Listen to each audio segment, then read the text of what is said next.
The National Broadcasting Company presents The Adventures of Sam Spade, Detective. Sam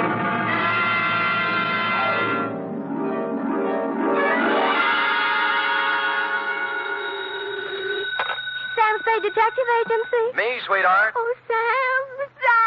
Now, F, all is forgiven, like I told you. How can you forgive me, Sam? I almost killed you. Well, why kick yourself, F? You would have done the private detective profession a great favor. Oh, don't say that, By Sam. removing from its rolls the only operative in San Francisco stupid enough to shake an apple tree for an entire evening trying to pick up an apron full of bananas. But they all can't come out right in the end, Sam. Ah, but you haven't heard the postscript, Angel. Postscript? Postscript, indeed. Batten down the hatches and warn all within earshot that they're about to catch Stupid Sam, the incomparable, in a new act.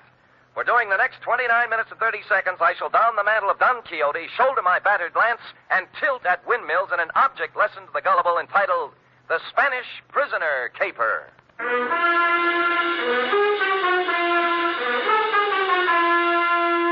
Transcribed for NBC, William Spear, radio's outstanding producer-director of mystery and crime drama, brings you the greatest private detective of them all in The Adventures of Sam Spade.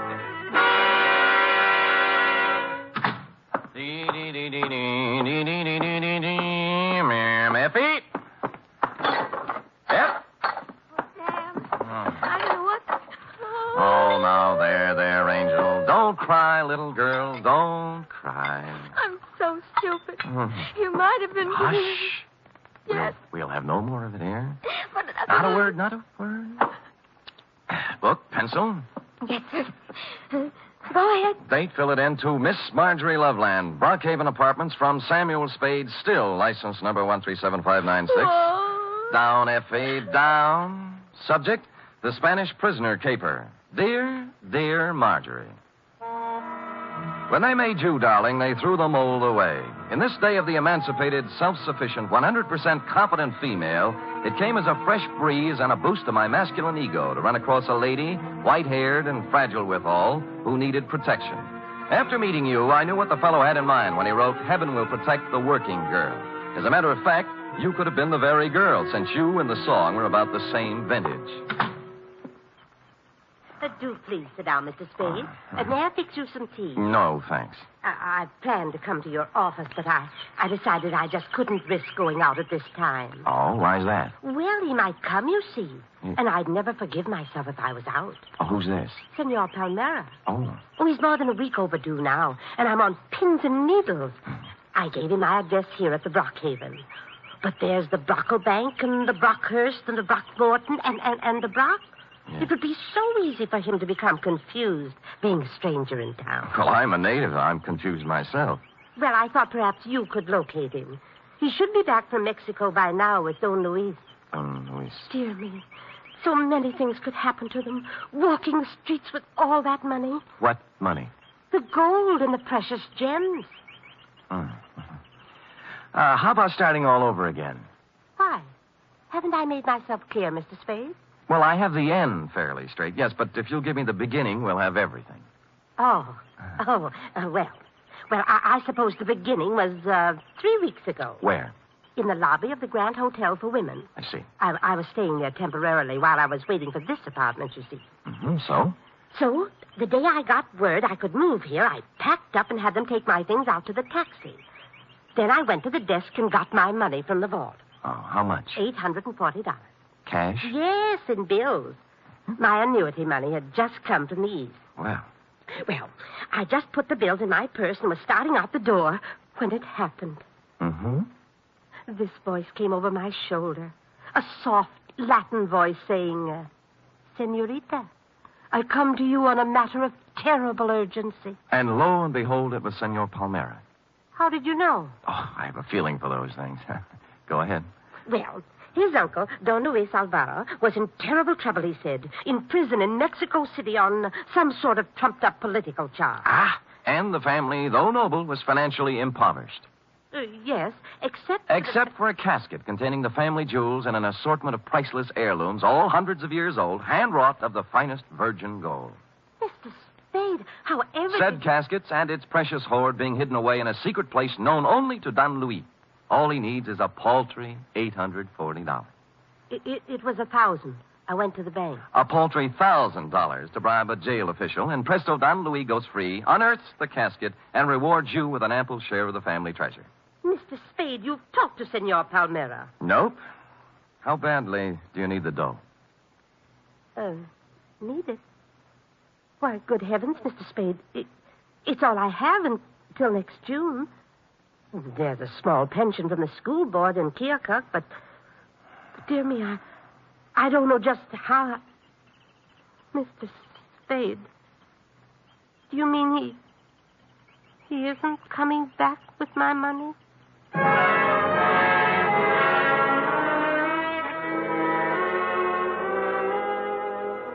The truth of the matter, Marjorie, was that you'd fallen for the Spanish prisoner's swindle. A hoary old chestnut that goes back to the day of P.T. Barnum and before. But you look like if I gave you an honest answer, you'd dissolve into tears. And as I said, I was in one of my heaven and Spade will protect the working girl moods, so I made up a dishonest one. Mr. Spade, will I'll try and look him up. Maybe it's all a terrible misunderstanding. Oh, good.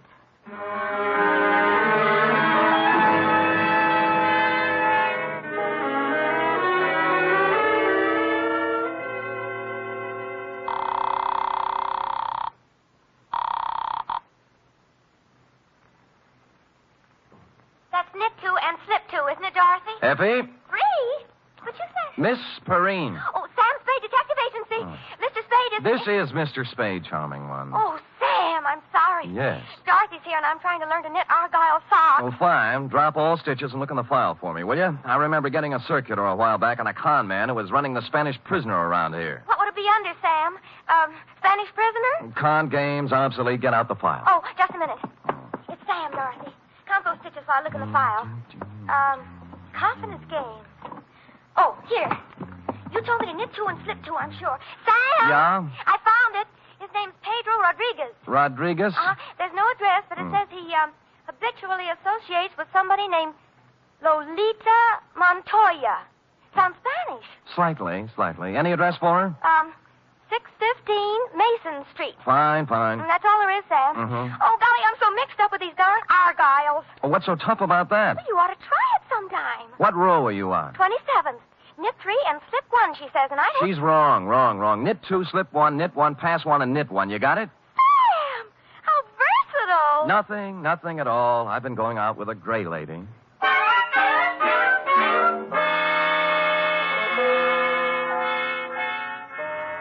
615 Mason Street was a very large apartment building with the usual brass plate in the entry listing the inhabitants, among which I was happy to note was Lolita Montoya, apartment 408. I picked up the house phone and pressed the button. Yeah? Telegram for Lolita Montoya. Lolita isn't here. Lolita? My Lolita? Who is calling? Just a telegram, Pop. Stick it in the box, eh? Money order. Somebody has to sign for it. But it may be important. I will take care of it, understand? Yes, I understand. Sonny, Yeah? climb back into that cab I saw you get out of. Hustle over to Western Union and tell the president Lolita's on a vacation. Get it? Score for you now. Hello? Well.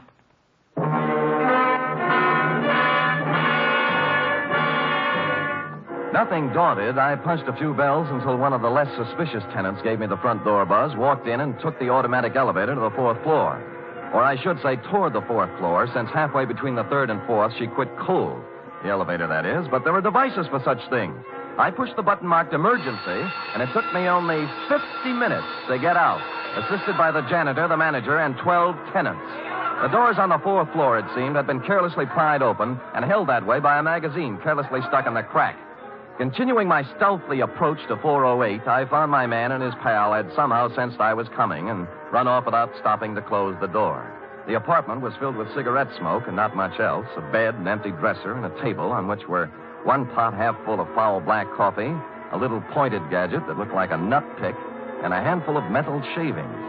I was contemplating what connection, if any, this had with your missing $1,000 when... Yeah? This is Stuyvesant, Pedro. I just wanted to inquire how everything is coming along, if at all. See, great. How much? Well, there's $1,000. Is it good? Oh, gee, boy, what do you think? Pedro, this here is joyous news. Like you said, Pedro, our Spanish prisoner is a valuable man. Huh? I must hustle over to the lighthouse and inform Lolita. The lighthouse? She has been very conscientious in the role, Pedro, very. Oh, see, great. It's not every girl who would sell out her grandfather so readily, Pedro. Nope. We must not take Lolita for granted. I will give it a new rumble, and we'll see you tonight at Simplex. Right? See, right. Au revoir, Pedro. Au revoir? What au revoir? Hooray, Stivey.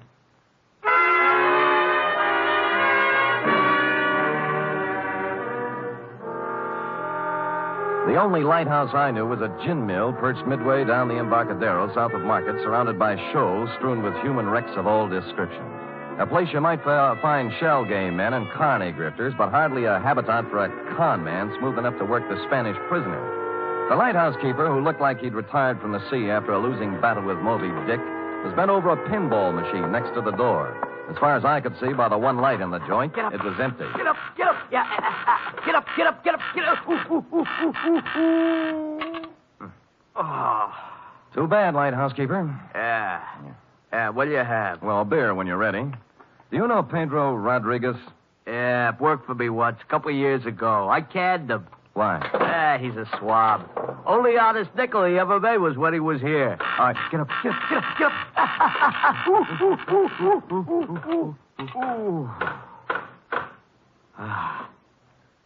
Thanks. Yeah, crooked swab is Pedro Rodriguez. He's up to something right now, if you ask me. Spanish prisoner? Oh, you mixed up in it too, huh? Nope, I just want to be. How does it go? Well, I don't know much about it, only it seems to smell. See, Pedro was sitting at the bar the other night with another swab, talking about an old Spanish gent who's going to make him $1 million. Just come over from Spade. Get up, get up, get up, get up.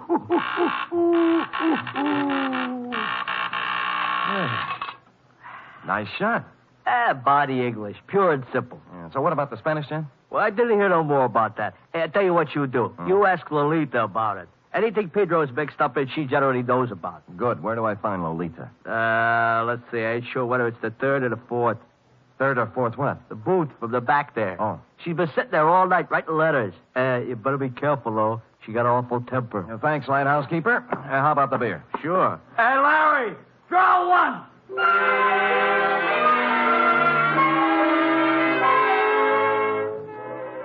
So Larry drew one, and I took it down to the bar to a point opposite booth number 4, which indeed contained Lolita, a fragile little thing wearing a turtleneck sweater marked Stillman's Gym. The table was covered with writing paper, and her alabaster brow was a mass of unsightly wrinkles as she chewed the end of her fountain pen. I'd no sooner settled down when the front door opened, and what appeared to be the reincarnation of Gargantua the gorilla, only with clothes, steamed down the aisle and slid in next to Lolita, who was not alarmed at all. Lolita, I bear tidings. Listen to this. I am making progress.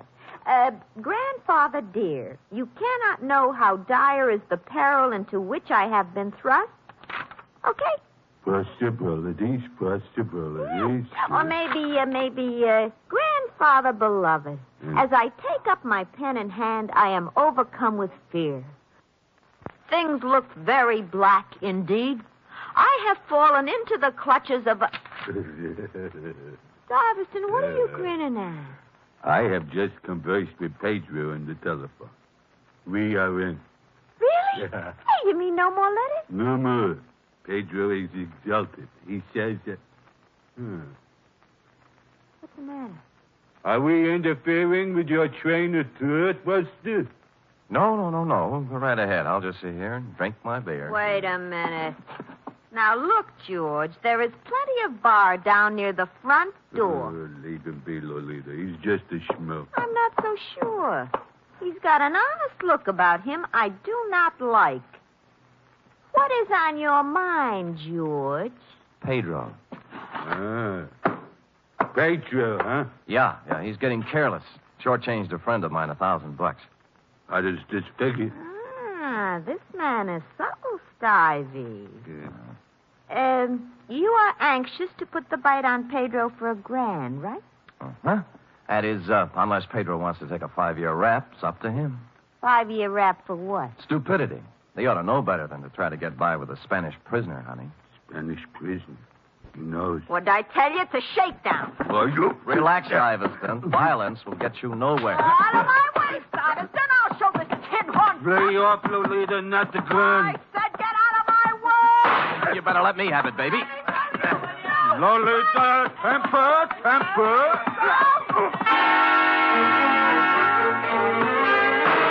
I got hold of the gun with one hand while Lolita chewed on my other one. Stuyvesant, meanwhile, catching my head under his arm like a nutcracker and kicking me in the stomach with his knee.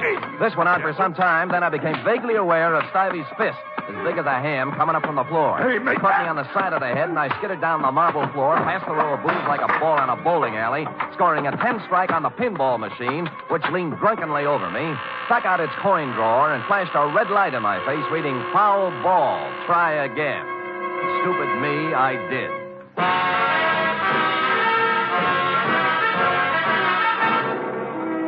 You are listening to the weekly adventure of radio's most famous detective, Sam Spade.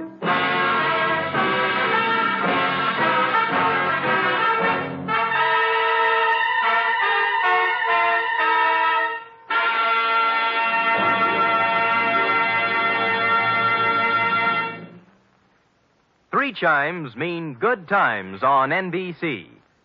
There's music and mystery tomorrow on NBC.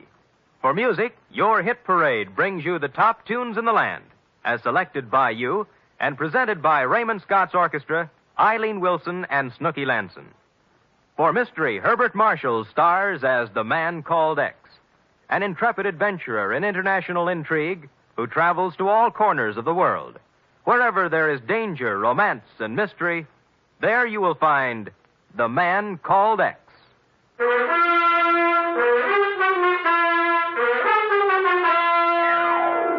And now back to the Spanish Prisoner Caper, tonight's adventure with Sam Spade.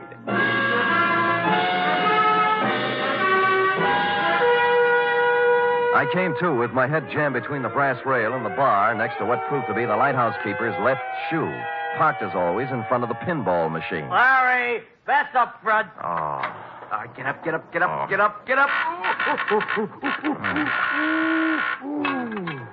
Where are they?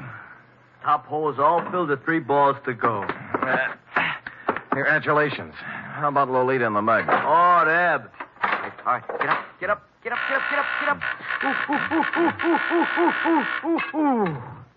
Oh, Deb? Took off, blast them. I had 780,000 points run up, and they had to go and throw you at the machine, cause a tilt. And Larry!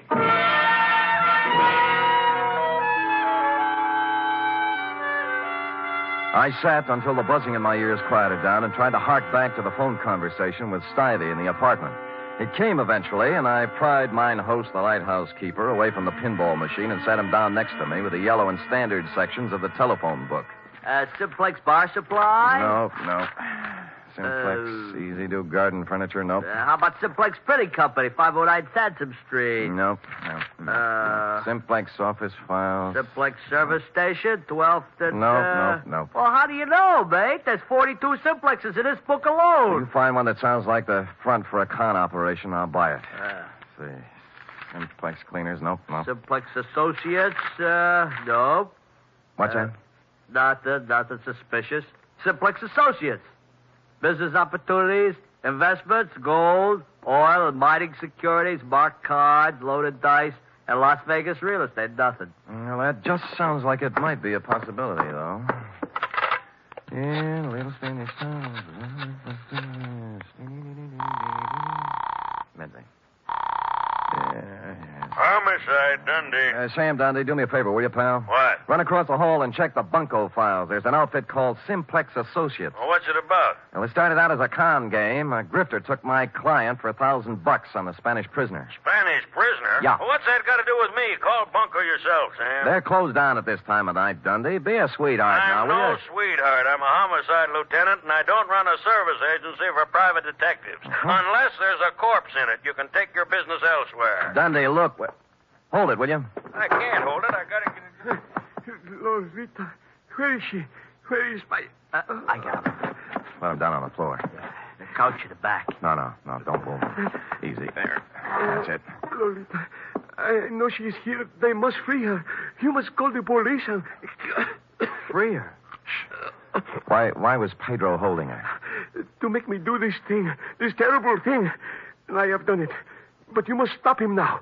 He will let my Lolita go now. And then you must stop him. Millions of pesos in my honor. You must. Where is he? Simplex. He's in a bad way, mate. Not anymore. He was an aristocrat, thin face, silver hair, and the look of a bourbon. It stopped me, Marjorie, because here it was, just like your Senor Palmera told you. The nobleman in the ragged clothes and dangling from one of his ankles the broken chain of a leg iron. In short, the complete Spanish prisoner. Here all day. Dundee, it's legitimate now. You've got your corpse.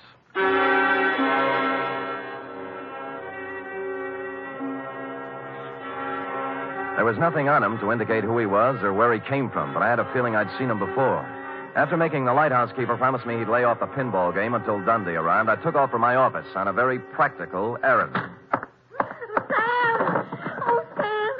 Oh, what are you doing? Buckling on my .45, sweetheart. If I had a light tank and a bazooka, I'd take them, too. Oh, Sam, your face is I all... know, sweetheart. Oh, Sam. About the Spanish prison? Well, there's a real Spanish prisoner in this one, F. He's dead now, by the way, and from the cheap grift of $1,000 from a poor retired school teacher. We're now up in the $1 million bracket. They got a murderous ex-Corrine playing like she's been kidnapped and writing extortion notes to her grandpa, and a mug who looks like a monkey's nightmare, and nut picks and metal shavings, and someplace or somebody named Simplex, not to mention... Oh, Sam, stop it. It's all my fault. I was so mixed up with the Argyles. What have the Argyles got to do with it? When you called about the file, the circular on the confidence man. Yeah? I was looking under Kong under the C's, but I got out the one next to it by mistake. No. Yes. The one marked counterfeiters. Only then did I remember where I'd seen the old man before. The paper was still on my desk, and his picture was still on the front page over an article that ran something like this. Search on for ex-Spanish Treasury official. Police today were still without definite leads in the search for Ramon Montoya, former chief engraver of the Spanish Mint. Montoya, who arrived in San Francisco 3 weeks ago to visit his granddaughter, vanished from his hotel room shortly after checking in, etc., etc., etc. Yes, Sam? Call Lieutenant Dundee at the lighthouse on the Embarcadero. Also call the Treasury Department. Tell them both Pedro Rodriguez and his two assistants are even now busily running off currency from plates engraved by Ramon Montoya at the Simplex Printing Company, 509 Sansom Street. Yes, sir.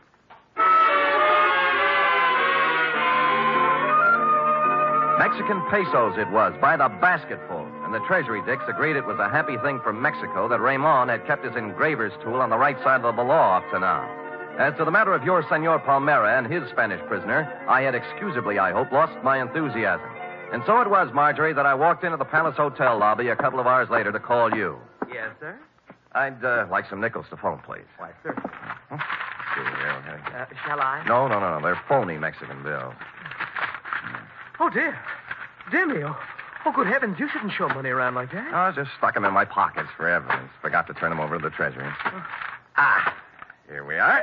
Here's the dime. Yes, sir. And here you are. Thank you. Hey, senor. You dropped some big money. Keep it. Huh? Yeah. Put these back in my pocket.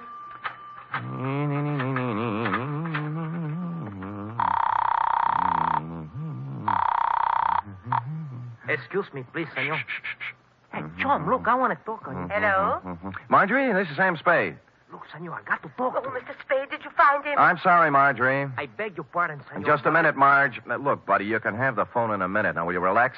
You mean my money is gone? I'm afraid so, Marge. It's an expensive lesson, but it's worth it if you remember, honey. From now on, never flash your money in public places. Senor, please. I'm almost through. Will you wait a minute? And never trust strangers, Marge. The world is full of sharks looking around for easy, middle-aged ladies with bankrolls. But he seemed so honest, Mr. Spade. That's the trouble. The way he came up to me and said, Senorita, I come to you on a matter of terrible urgency. I know. He saw your bankroll, Senor, and he I come figured... to you on a matter of terrible urgency. Figured you look like an easy mark, Marge, so...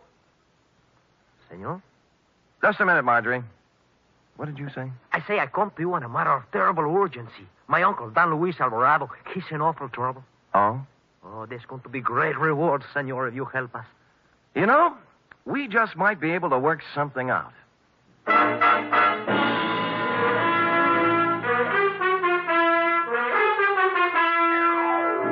Well, Marjorie, he had $1,358, from which I deducted your $1,000 enclosed herewith, plus $58 representing my standard retainer. Period. End of report. Oh, it must be awful to be gullible like that. Dear, sweet little soul. Yes. Imagine her falling for a transparent swindle like that. You know, that's one thing I've learned from you, Sam. Oh? I have my savings in a real good, solid thing. What's that? An avocado mine. An avocado mine? Where? In Nome. That's in Alaska, you know. Mm-hmm. Well, nevertheless, and notwithstanding, go type that up.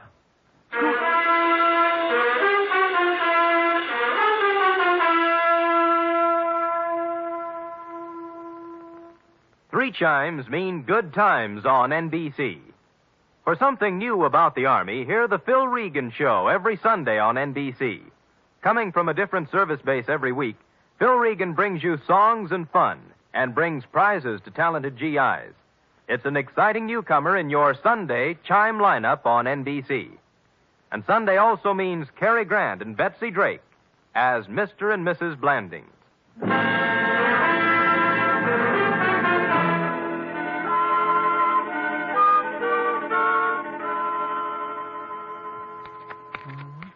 Here it is, Sam. Why, Sam. A knit 2, purl 3, slip 1, and knit 1, you see? How many rows did you do? I'm on 57. Are you sure you're right, Sam? Well, look at it. Have you ever seen such argyle? Well, that's what I mean, Sam. They sort of billow out, don't they? Well, who cares? That guy you're making them for probably won't appreciate him anyway. But they have to fit, Sam. Well, look at that. It'll make a perfect sleeping bag for a fat cat. Now, tell him your boss lost them up. But, Sam, oh, dear. What's the matter? Well, it was going to be a surprise. They're for, No. Yes? Well, I'll treasure 'em, sweetheart. They're beautiful. Just what I wanted. That's my boss. Good night, Sam. Good night, sweetheart.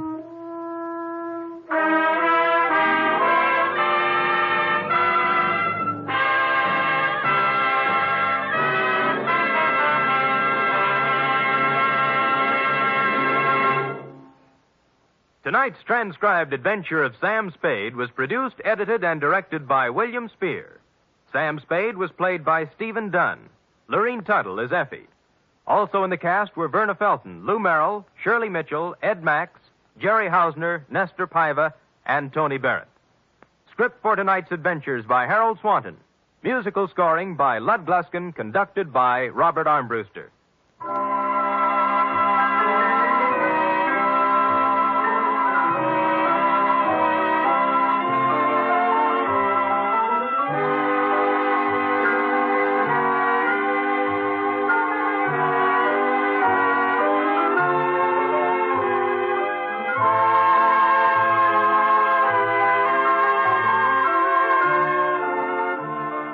Join us again next week, same time, for another adventure with Sam Spade. For more mystery excitement tomorrow, it's The Man Called X on NBC.